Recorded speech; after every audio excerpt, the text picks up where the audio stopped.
Welcome to War Bios, the podcast where we delve into the most pivotal battles in history, examining the strategic context, operational art, and human cost of war. I'm your host, General Biography, and today we're going to explore one of the bloodiest and most decisive battles of the Napoleonic Wars, the Battle of Borodino. This clash of titans took place on September 7, 1812, in the rolling hills and wooded valleys of western Russia, a region known for its picturesque landscapes and rich history. As we set the stage for this epic battle, let's travel back to the summer of 1812, when Napoleon Bonaparte, the French emperor, launched his ill-fated invasion of Russia. With an army of over 600,000 soldiers, Napoleon aimed to defeat the Russian Empire and force Tsar Alexander I to join his continental system, a coalition of European states opposed to British trade and influence. The French army's advance into Russia was marked by a series of swift victories as they swept through the Polish territories and into the heart of Russia. However, the Russians had other plans. Under the leadership of General Mikhail Kutuzov, a seasoned military commander with a deep understanding of the Russian terrain, the Russian army employed a scorched earth policy, burning crops, destroying infrastructure, and denying the French army the supplies they needed to sustain their advance. This clever tactic forced the French to march further and further into Russia, stretching their supply lines to the breaking point. As the French army approached Moscow, Kutuzov began to prepare a series of defensive positions along the approaches to the city. One such position was the fortified village of Borodino, which lay astride the main road to Moscow. The village itself was a small rural settlement nestled in the rolling hills and wooded valleys of the Russian countryside. The surrounding terrain, with its numerous streams, ravines, and copses, would provide a natural barrier to the French advance, as well as a killing ground for the Russian artillery. The Russians had been preparing the Borodino position for several weeks, constructing earthworks, redoubts, and fortifications along the likely axes of French attack. These defensive works were designed to channel the French assault into kill zones where the Russian artillery could inflict maximum damage. The Russian army, numbering around 120,000 soldiers, was deployed in a series of defensive lines, with the most formidable positions located on the high ground surrounding the village. As the French army approached Borodino, they were met with a series of delaying actions by Russian forces designed to slow their advance and give Kutuzov time to prepare his defensive positions. The French responded with a series of aggressive maneuvers, attempting to outflank the Russians and capture key terrain features. However, the Russians held firm, using their knowledge of the local terrain to full effect. The stage was now set for the climactic battle, as the French and Russian armies faced off on the blood-soaked fields of Borodino. The air was thick with tension as the two armies prepared to clash in a frenzy of steel and firepower. The outcome of this battle would determine the fate of Napoleon's invasion, and the course of European history would be forever altered. The battle is about to begin, and the fate of Europe hangs in the balance. As the battle commenced, the French army, led by Napoleon himself, launched a series of assaults against the Russian defensive positions. The Russians, under the command of General Mikhail Kutuzov, held firm, using their knowledge of the local terrain to full effect. The Russian artillery, deployed on the high ground surrounding the village, unleashed a withering barrage against the French troops, cutting down waves of attackers and creating massive casualties. One of the most notable features of the Battle of Borodino was the sheer intensity of the fighting. The French army's tactics, which had proven so successful in previous battles, were found wanting against the Russian defenses. The French infantry, armed with muskets and bayonets, charged time and again against the Russian lines, only to be cut down by artillery fire and rifle volleys. The Russians, meanwhile, employed a tactic known as defensive firepower, using their artillery and infantry to channel the French attacks into kill zones, where they could be destroyed with maximum efficiency. As the battle raged on, both sides suffered horrific casualties. The French army lost over 28,000 men, including many high-ranking officers, while the Russians suffered around 38,000 casualties.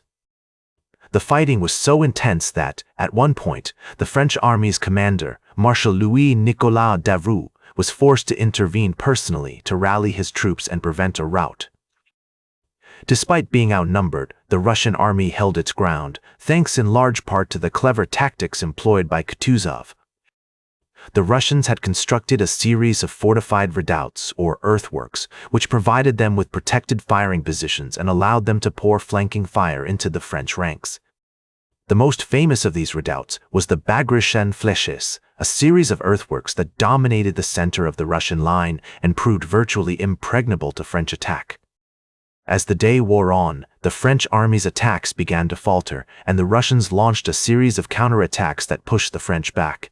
By the end of the day, the French had gained little ground, and the Russians had emerged victorious, albeit at great cost in blood and treasure.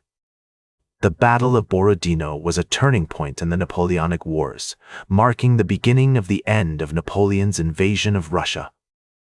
The French army never fully recovered from the losses it suffered that day, and the Russian army's victory set the stage for the eventual expulsion of the French from Russian soil. This epic clash of arms marked a watershed moment in European history as the tide of Napoleon's conquests began to recede, and the Russian Empire emerged as a major power. The battle also highlighted the importance of defensive tactics and the use of terrain to gain a strategic advantage. The French army's retreat from Russia was a disaster of epic proportions. With their supply lines overstretched and their troops battered and exhausted, the French were unable to withstand the harsh Russian winter. As they trudged through the snow and ice, they were constantly harassed by Russian cavalry and partisan forces who picked off stragglers and disrupted their supply chains. The retreat was also marked by scenes of unimaginable horror, as wounded soldiers froze to death in the snow or succumbed to disease and starvation. The French army's medical services were overwhelmed, and many soldiers were forced to endure amputations without anesthesia or other basic medical care. By the time the French army stumbled back into Poland, it had lost over 200,000 men, including many of its most experienced officers. The Battle of Borodino also had significant long-term consequences for European politics and warfare. The defeat marked a turning point in Napoleon's fortunes, as his army never fully recovered from the losses it suffered in Russia. The battle also marked the emergence of Russia as a major military power and paved the way for its eventual dominance of Eastern Europe. In the years that followed, the Battle of Borodino would be studied by military historians and strategists around the world who sought to learn from the tactics and strategies employed by both sides.